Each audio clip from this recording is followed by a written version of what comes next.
Hola, muy buenas a todos, bienvenidos. Comenzamos aquí una serie de problemas de movimiento circular y uniforme para cuarto de la ESO que nos permitirán repasar los conceptos básicos que hemos visto en clase. En este primer problema nos piden determinar la velocidad en radianes por segundo de una rueda que gira a 300 revoluciones por minuto. Posteriormente nos dan el diámetro de la rueda y nos piden determinar la velocidad lineal. Este problema es muy interesante puesto que nos permite repasar las relaciones que existen en el movimiento circular entre diferentes parámetros. Por ejemplo, un concepto que aparece muchísimo, el concepto de vuelta, es decir, de un giro completo. Una vuelta implica un giro de 360 grados. Una vuelta tiene la longitud de 2 pi radianes. Y una vuelta también se equivale con el concepto de una revolución.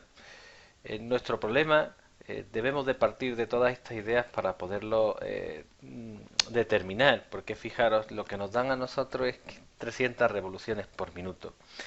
¿Qué son 300 revoluciones por minuto? Pues es una forma de expresar la velocidad en un movimiento circular y uniforme. Es decir, nos dicen que este móvil está describiendo un movimiento circular que da 300 vueltas en un minuto. Y así es como lo tenemos que ver. Nos piden que los pasemos a radianes. Bueno, pues nosotros lo único que haremos será utilizar los factores de conversión que nos permiten relacionar estos conceptos. Así el primero sería pasar, como hemos visto ahí, de vueltas a radianes. Recordar que cuando un móvil da una vuelta en un movimiento circular uniforme, esta tiene una longitud de 2 pi radianes, de forma que esta es la forma en la que nosotros podríamos pasar. Y como además también nos han pedido que el resultado sea en segundos, nosotros aplicamos el factor de conversión que nos permite establecer que un minuto tiene 60 segundos. Así que el valor son de 10 pi radianes por segundo. Sois muchos los que me preguntáis que por qué suelo dejar el número pi sin realizar la cuenta. Pues básicamente porque eh, en muchos ejercicios más adelante el número pi se cancela, pues bien sea en el periodo, en la frecuencia, a la hora de determinar el número de vueltas que da en un determinado tiempo. Así que yo normalmente lo suelo arrastrar y lo suelo utilizar pues en los ejercicios en los que me piden normalmente el espacio total recorrido, aunque se podría dejar expresado en función del número pi. Posteriormente nos piden calcular la velocidad lineal. ¿Qué es la velocidad lineal? Y aquí sí me quiero parar un momento. Es la forma de hablar de la rapidez. Recordar que en un movimiento circular y uniforme el módulo de la velocidad es constante, pero no así su dirección. Recordar que todos los movimientos circulares tienen aceleración centrípeta, porque el vector velocidad como mínimo siempre está cambiando completamente de dirección, como veremos en un problema más adelante, más interesante.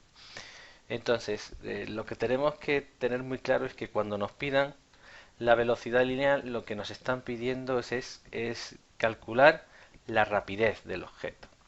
El primer paso que nosotros tendremos que pasar es también pues tener en cuenta otro detallito, ¿no? Es decir, muchos problemas aparece el diámetro. Recordad que el diámetro está expresado como dos veces el radio. Entonces, lo primero que tendremos que hacer nosotros es determinar el radio de esta rueda.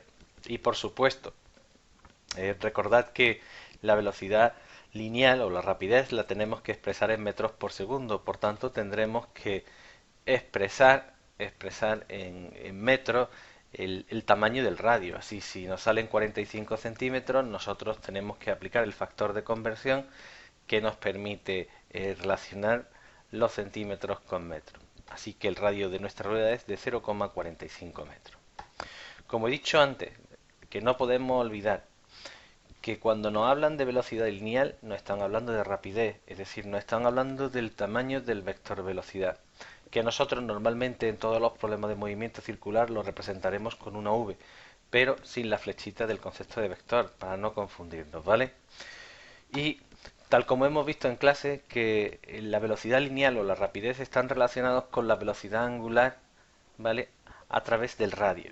Son directamente proporcionales. Cosas muy interesantes, pues veréis que en un movimiento circular la rapidez que tiene un objeto que se encuentra en la periferia será tanto mayor cuanto más rápido sea el movimiento circular, pero curiosamente también algo muy interesante, cuanto más alejados estemos del centro, mayor rapidez tendremos. En nuestro caso el ejercicio será muy sencillo, simplemente será sustituir la velocidad angular, los 10 pi radianes por segundo, y algo que les cuesta mucho a los alumnos comprender, que nosotros tenemos que tener claro que cuando hablamos del radio y hablamos de movimiento circular y hablamos también de radianes, lo que tenemos que tener claro que la palabra radian hace referencia al radio de giro del movimiento circular. Y fijaros bien como en este punto, cuando sustituyo el radio, establezco bien la relación. Un radio tiene una longitud de 0,45 metros en este movimiento circular. Esto me va a permitir que radianes con radianes se nos vayan en el problema y el resultado quede en metros por segundo. Y eso es todo. Muchas gracias por vuestra atención.